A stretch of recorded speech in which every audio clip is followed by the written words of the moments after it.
Guys, good morning, welcome to my blog. আমি শুভম। আর আজকে সকাল সকাল করে নিলাম ব্রেকফাস্ট।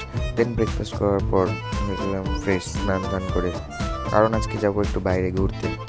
সো রেডি হয়ে গেলাম। রেডি হয়ে যাওয়ার পর কিছু করার ছিল না, অ্যান্ড হঠাৎ করে দেখি বেরোনোর টাইম বাইরে বৃষ্টি শুরু হয়ে গেলো।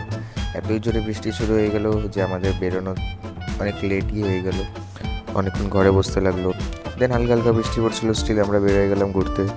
তো আজকে আমি আর আমার দাদা মিলে ঘুরতে বেরিয়ে গেছিলাম। সো এখানে এই যে এটা একটা নতুন ব্রিজ আসামে, যেটা এখন আমরা যাব। আর এই যে ব্রিজটা এখানে এরকম লাগে, এত সুন্দর ব্রিজ।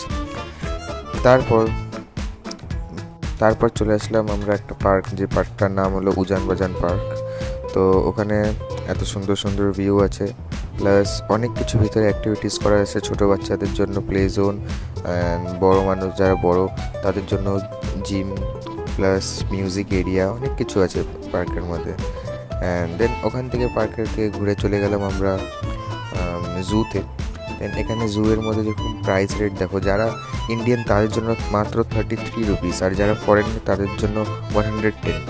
তো ইন্ডিয়াতে এরকম টাইপের রেট সিস্টেম কেন সেটা আমি বুঝতে পারলাম না, বাট এটাই রেট সিস্টেম। তারপর আমরা কি আর টিকিট নিয়ে নিলাম, টিকিট নিয়ে নিজেদের চেকিং করায় ভিতরে চলে গেলাম। ভিতরে চলে গিয়ে আমরা অনেক কিছুই দেখলাম। সব কিছু আর আজকে ব্লগের মধ্যে দেওয়া যাবে না, কারণ ব্লগটা অনেকই বড় হয়ে যাবে, একটা বড় ভিডিও হয়ে যাবে।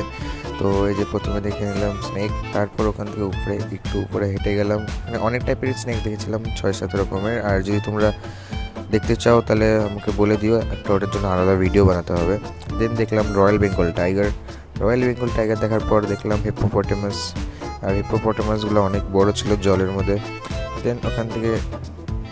ওখানে হাঁটতে হাঁটতে চলে গেলাম অন্য জায়গায়। আর এখানে ডিয়ারগুলো সব ওপেন ছাড়া আছে, এদিকে ওইদিকে ঘুরতে থাকে। তো আমাদের একদম সামনেই ছিল ডিয়ার, এই দেখো দেখতেই পারছো কতটাই আমাদের সামনে ছিল ডিয়ারগুলো। তারপর দেখলাম পিকক দেখার পর অনেক রকমের ডিফারেন্ট টাইপ অফ বার্ড দেখলাম। এটা একটা বার্ড ছিল যার নাম আমি ভুলে গেছি। তারপর আমরা বেরিয়ে গেলাম বাইরে জুতে ঘুরে। তারপর করে নিলাম লাঞ্চ করার পর চলে আসলাম বাড়ি আসার পর হয়ে গেলাম ফ্রেশ হয়ে গেলাম।